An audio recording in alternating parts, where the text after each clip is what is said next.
Mike Owens and Inside Fighting here, joined today by Fatima Kline, who returns to action January 11th in her second UFC fight.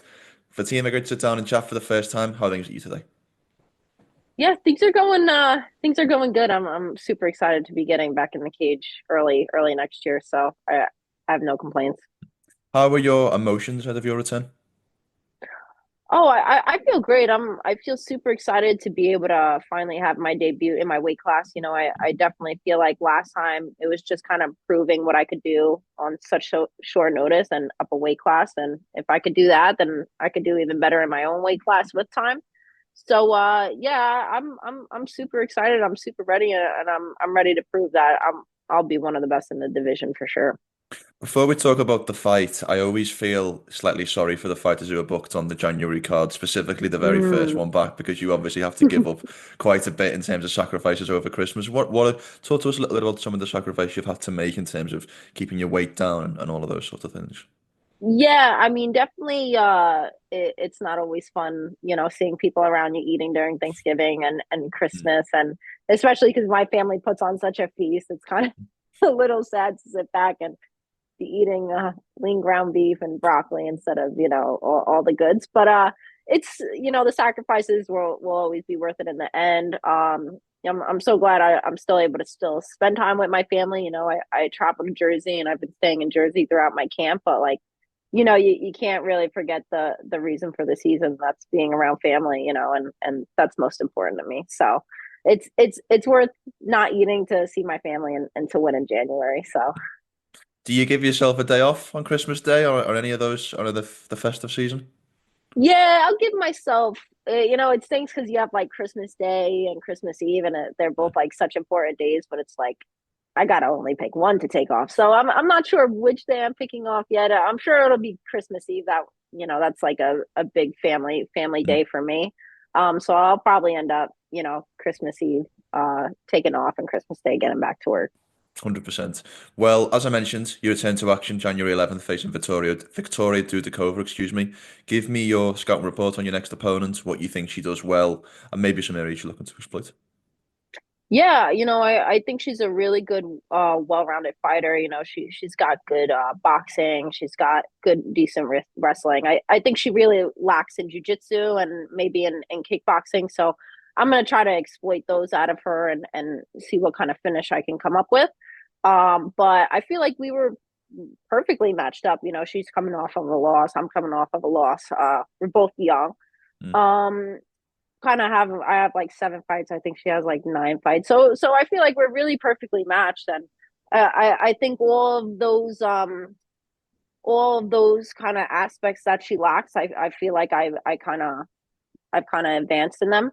Um, and so yeah, I definitely think it's going to be a really good fight. I know she got tired her last fight, and I tend to kind of drag her down and make her tired the same way Sam Hughes did. So yeah, we'll see what happens though. You've kind of took the next words for my next question out my mouth a little bit because if I remember correctly, I think it's the only loss of her career last time out against Sam Hughes. What are the Mm. lessons that you feel like you can take from that fight and apply to your game? Yeah, I know she missed weight going into that fight, and maybe that's a reason she got tired. Maybe it's the travel. There could be so many different reasons. Maybe it was just like a bad day, Mm. bad time to fight. So I'm not relying on her getting tired, but I'm making sure my cardio is like above and beyond to where even if she did have perfect cardio, she's not going to be able to keep up with my pace. But yeah, I think her last fight with Sam Hughes was good. I think it was like a boxing match, and this is MMA, and I tend to take it to the ground and kind of bring her to where she'll be uncomfortable. 100%. You may or may not have seen the odds, but you're the biggest betting favor on the card. Now, I know that Oh, okay. the fight's not won on at the casino. The fight's won on the day of the fight. But Oh, is there okay, anything okay. you can take from being such a large favor? I'm not sure if you've actually seen the odds. I think it's about minus 700 last time I checked. Oh my God, no. I yeah, I don't know. It's almost like when you say -700, it's almost hard not to laugh. Mm, You know, in a humble way, I'm used to being the favorite. I think even going into my last fight on like 10 days notice, I was the favorite. I'm like, yeah, you man, were. these You these were. guys have a lot of confidence in me, which Mm. I'm glad. I feel like there's a reason why I'm always the favorite. I feel like I've proved myself to be super tough on 10 days notice and super tough on the fights that I've fought like uh 3, 4 rounds, and I've gone the distance, and then I get better as the rounds go on. So it's kind of no difference for me. I think it's I think it sucks for the people that want the odds to be closer with me. That way Mm, they could obviously make more money off of me. But yeah, I don't know when the odds will ever get close. I don't plan on the odds ever getting close. yeah. So if I could be that favorite for my whole career, I must be doing something right. Mm. And yeah, it's exciting, but I don't think about those things too much. Yeah, 100%. You mentioned it there, so let's talk about the last fight. You step up on, I think, about a week and a half's notice against Jasmine Hmm. Jasudavicius. First and foremost, give me a little bit of a breakdown of the overall experience of making UFC debut at a moment that I'm sure you've envisaged and wanted for so long on less than ideal circumstances, let's say. Yeah, it was definitely pretty crazy. I got a call like Wednesday, the previous Wednesday before what was it, July 10th or 11th, I think I fought, or oh no, it was July 13th I fought. Mm, My birthday was the day before, but I got that call the previous Wednesday, and that the day before that Tuesday, I just confirmed all my flights to fight on Contender Series. So mm, I was booked and I was ready to go in September. I had everything figured out.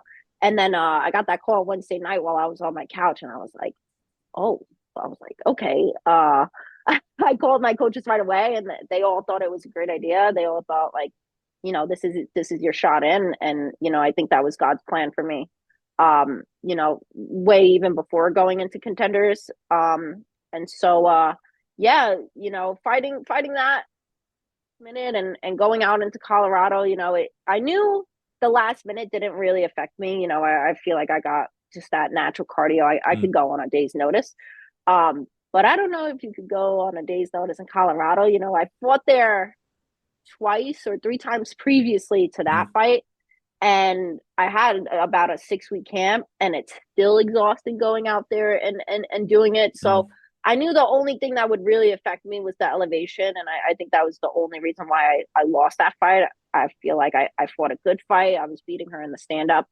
I did like the same workout I did like Tuesday here in New York. I did the same workout Wednesday in Colorado, and I was like, "Oof, this is gonna be rough." But Mm. I'm that person. I want to prove that I could do it, and I feel like I proved it to the people. I proved it to myself. I was able to prove it to the matchmakers and to the UFC and everything. And I walked out proud of my performance. It was amazing to really kind of get in there, kind of skip contenders and Mm. have a full contract, and I have 3, 4 fights left. So I loved, you know, throughout the week, media day, and finally being where I've always wanted to be, since I was a kid. I felt like I truly my dream truly kind of came true, and now it's just kind of building into the next dream, and that's one day being the strawweight champ. That brings me on to my next point quite well, actually, because you're still very young in your career. I mean, this will only be your eighth professional fight. Are you one of those people who wants to take the fast road up the division? I mean, I'm conscious that we're still very early on in your UFC run, but are Mm-hmm. you somebody who wants to take the time, learn on the job, and build your skills, or are you somebody who thinks I'm ready right now, get me to as high up those rankings as you possibly can? I feel like me being the fighter, I'm like, man, get me up there as fast as I can. But when I sit back and I talk to my coaches, they want me to, like build up in my fights. This is a perfect debut fight at strawweight, and they want me to, build up till uh, 15, 10, 5, and then like Mm, champ status. I think whatever God has for me, I think that's the route I'm going. I think the UFC knows what they're doing. My manager knows what he's doing. I believe in what my coaches have to say. And so I do plan on getting there. I guess not like shooting my way up, but I definitely don't plan on kind of taking my time and mm. messing around. I mean, if I win this fight in a fashionable way, I definitely plan on like get me in top 15. You know what I mean? I think there's plenty of people at top 15 that I could beat, and then at that point maybe then kind of slow back the reins and fight up and up and up until I get to top 5 and then get the champ status. I'm sure your coaches and your team would envisage one day you being the strawweight champion and Erin Blanchfield being the flyweight champion. What does the training room look like when you guys look together for a round of sparring? Oh man, it definitely can look a little bit crazy, you know. It actually worked out perfect timing. I was kind of able to be Rose when she was fighting Rose, you know, and Mm, now she's able to kind of act like Victoria Dudokova. But when neither one of us has fights, it's like we could just be ourselves and we could just go to town and everything. And the sparring's fun. I mean, the sparring is great. Our coaches are always happy with it, and we are built so differently. You know, she fights taller people, you know, because she's mm, in, you know, a little bit of a taller weight class, bigger weight class. I fight sometimes shorter people, sometimes my same height, you know, straw weight fluctuates. Um, so it's really fun to be able to, you know, mix it up with obviously somebody as good as Erin Blanchfield. You know, she's number third ranked in the world for a reason, you know, and I know if I could deal with somebody like her, I know I can deal with anybody. So it's, uh, it's great training. We've been training together for I don't know, maybe like 7 years or 8 years. We've been training together for a while, and it's always been great training. I've never stopped learning. mm.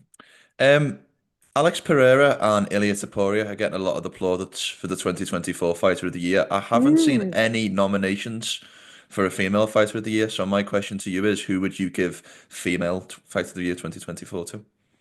female fighter of the year? Who comes to mind? I feel like the first person that actually comes to mind is probably Shevchenko. Mm, I think after she beat Grasso, that was their trilogy fight. Yeah, yeah. I feel like she obviously lost the first one. Then the second one, it was kind of like I feel like everybody kind of thought which way or another. I personally thought Valentina won the second one, and then just the way she kind of dominated third was is, I mean, that's what a champ does, you know. Um, Having defended her belt 8 times, I feel like who else would there be? You know what I mm. mean? So yeah, I would say Valentina Shevchenko for female fighter of the year for sure. Definitely comeback fighter of the year. Yes, I Yeah. agree. I agree. Out of interest, where do you stand on the debate between Pereira and Topuria for male Fighter of the Year? Oh, nah, definitely Pereira. He Pereira. I can't believe how many times he's fought in 1 year and how dominant he's been through that. I think Ilya Topuria's performance against Max Holloway was great, but then do that like 4 times in a year. It's like, Mm, you know what I mean? yeah, It's yeah. probably tough, you know. But I would definitely say Alex Pereira. I think he definitely deserves all the glory he's getting right Yeah. now. Have to get your thoughts on the recently announced title fight in your division between Zhang Weili and Tatiana Suarez. I think that's going down Yeah. in UFC 312 in Sydney, if memory serves. Just your initial read on that one, and maybe some keys to victory for each fighter to have success in your mind. It's so hard to say who I feel like I personally train with a couple people that are a lot shorter than me, and I think it's so hard to take them down sometimes, you know, just Mm, because of the height. You got to really find a good opening. So I feel like I could see Tatiana struggling a little bit in the beginning, but obviously you're trapped in a cage, so at some point you're gonna get clenched up, you know. And mm, I think it's, you know, kind of when she's able to you know, get her hands on Weili. I know Weili's striking's really good, and she's shorter. She's probably gonna be able to kind of get underneath mm, majority of those takedowns. The only reason I would say like Weili maybe coming out with a victory is because if she's able to kind of dig Tatiana through like the champ rounds like 4 and 5. mm. Weili's been in there plenty of times. I don't know if Tatiana's ever been in like a fourth round, fifth round. So I could see Weili's experience maybe and just like champ cardio kind of pulling her through, but I could definitely see that fight going either way for sure. Well, last question from me, and thank you so much for your time. You can be as brief or as detailed as you like with this one, but I would like for you to give me a walkthrough of the perfect fight day on the 11th of January as you envisage it. So, as you envisage a perfect day, what happens from Mm. when you wake up to when you go to sleep at night? Yeah, I mean, I planning on sleeping in for sure. Post weight cut, sleep in definitely. Having a nice big breakfast, being nice and full, nice and plump. Um, Doing a shakeout, feeling strong, fast, powerful, and then yeah, I just plan on praying and listening to my worship music throughout the day to keep me calm and keep me focused. And I plan on going in there and getting a finish and making a statement for my first debut strawweight fight. I love it. Well, thank you so much for your time. Great to sit down and chat for the first time. Have a great and safe rest of the camp. I hope you're able to enjoy some form of a Christmas meal next week, and best of luck for the next fight. Yes, thank you.